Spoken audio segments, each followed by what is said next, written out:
Pay close attention to the three figures in this security footage. They didn't know it, but these were their final moments of normal. On October 12, 2024, the Chen family, Father David, his new wife Sarah, and his 10-year-old daughter Lily stepped through the towering glass doors of the Meridian, the nation's largest and most secure museum of world history. Located in the heart of the city, the Meridian was a fortress of culture, a 6-story labyrinth of marble and glass packed with over 30,000 visitors.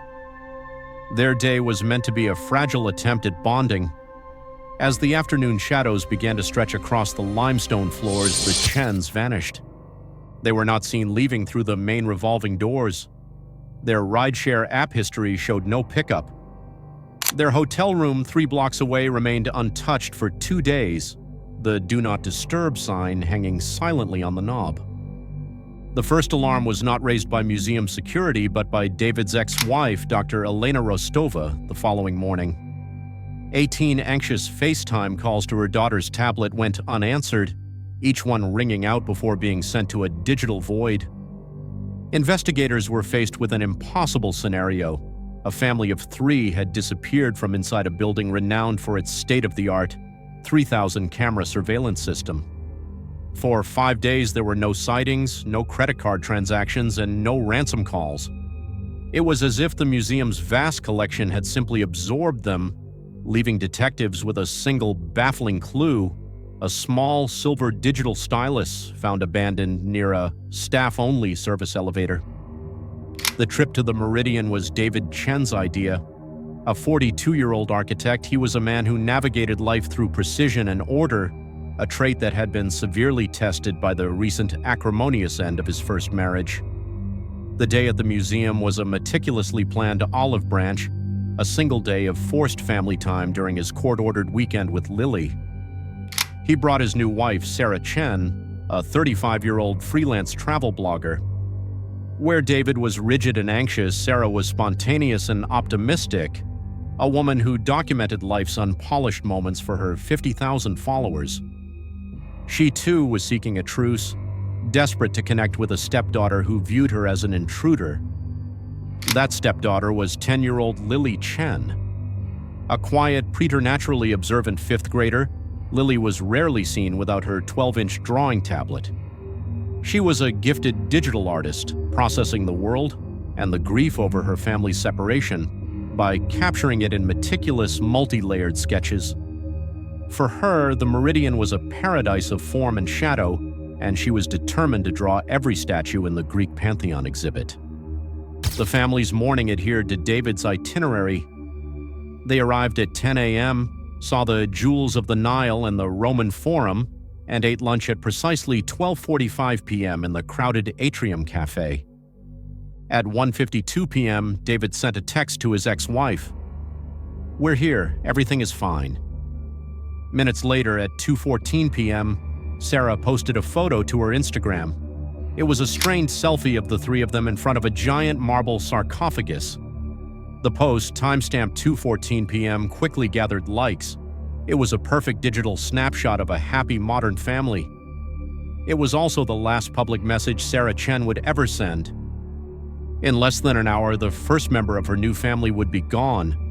The last time security footage captured the complete Chen family was at 2:51 p.m. The grainy image from a camera high in the rafters of the Egyptian wing shows 3 figures, 2 tall, 1 small, walking toward the Tomb of Nacht exhibit, silhouetted against the bright display lights. It is an unremarkable picture, one of thousands captured that hour.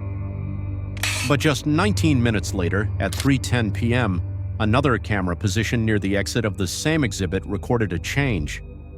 This footage, blurry but definitive, shows only 2 figures, David and Sarah Chen, walking quickly, almost running, past the exhibit's gift shop. They are not looking at the souvenirs, they are looking at each other, their faces visibly distressed. Lily, the family's quiet artist, is nowhere in sight. This discrepancy became the focal point of the early investigation. When the NYPD escalated the case, they brought in K9 units. The dogs picked up a strong combined scent trail for all 3 Chens near the sarcophagus. The trail led directly into the Tomb of Nacht exhibit.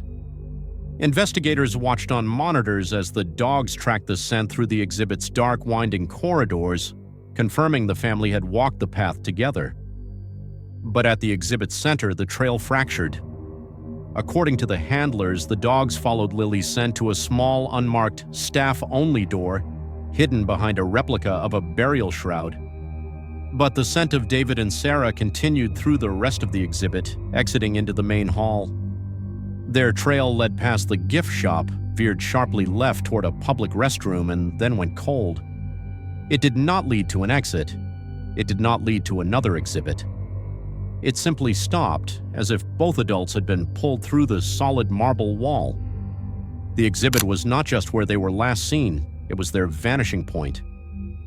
By October 14th, what began as a missing persons report had become a national media event, forcing the FBI to join the investigation.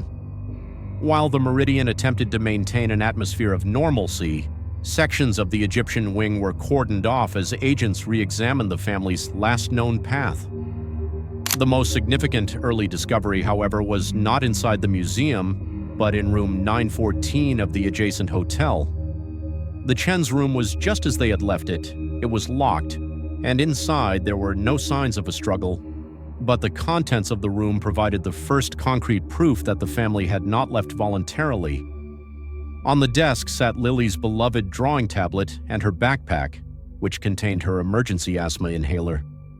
In the closet were David's laptop and Sarah's primary luggage.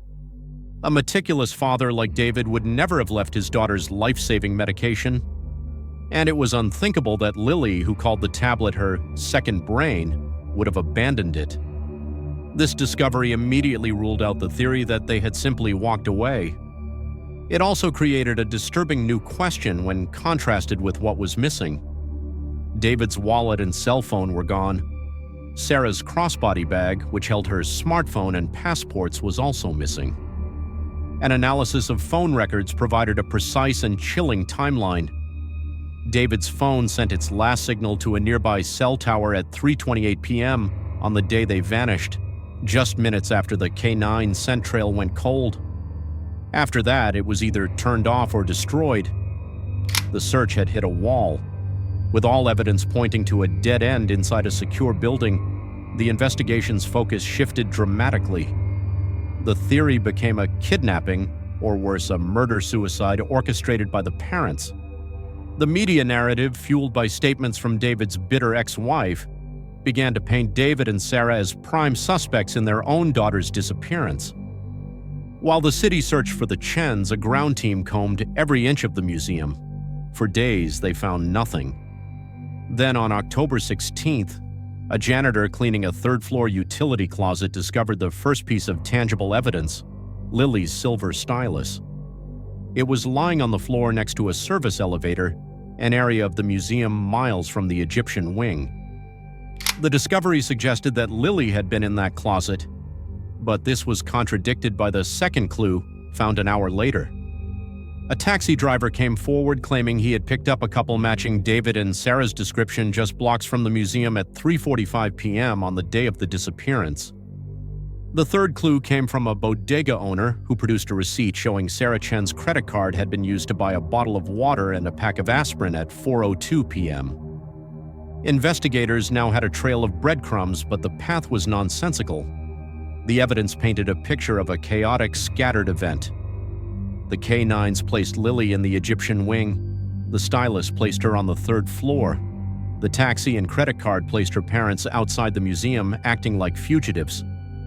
The clues proved something had happened, but they contradicted each other, offering no coherent timeline. Instead of clarifying the mystery, the discoveries only deepened it. By the 9th day of the investigation, the case had gone cold. The trail of contradictory clues had led nowhere. The theory that David and Sarah had harmed their daughter and fled was the only one that seemed to fit. It was then that a veteran FBI analyst from the cybercrimes unit brought in to review the file decided to ignore the chaotic placement of the outside clues.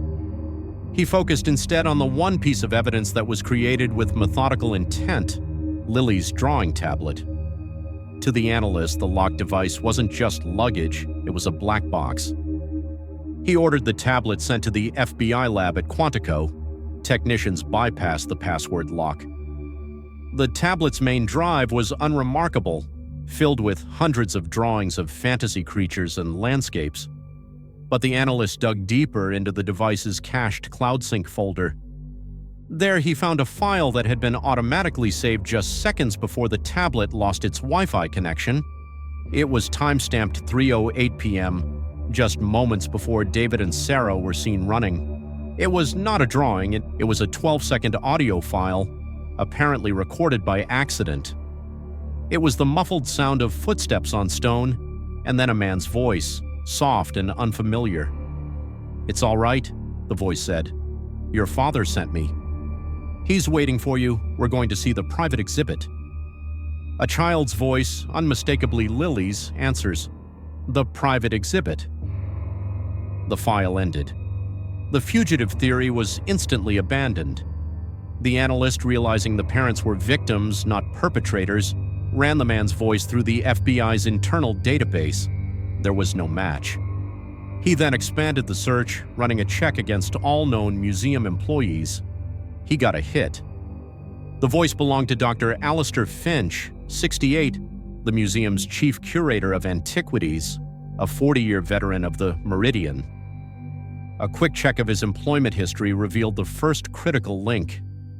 Dr. Finch was an esteemed, world-renowned Egyptologist, but his file also noted he had been reprimanded twice in the last year for inappropriate conduct, specifically for taking museum patrons, mostly young families, on unauthorized tours of restricted areas.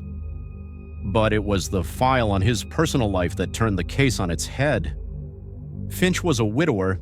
His only son had died 20 years prior in a tragic hiking accident. The son's name was David. Investigators now knew they were not just looking for a family, they were hunting a predator hiding in plain sight. The investigation immediately shifted from a search to a rescue mission. On October 21st, police descended on Dr. Finch's quiet suburban home, but he was gone. His neighbors said they hadn't seen him in days. His car was still in the museum's employee garage. He had never left the building.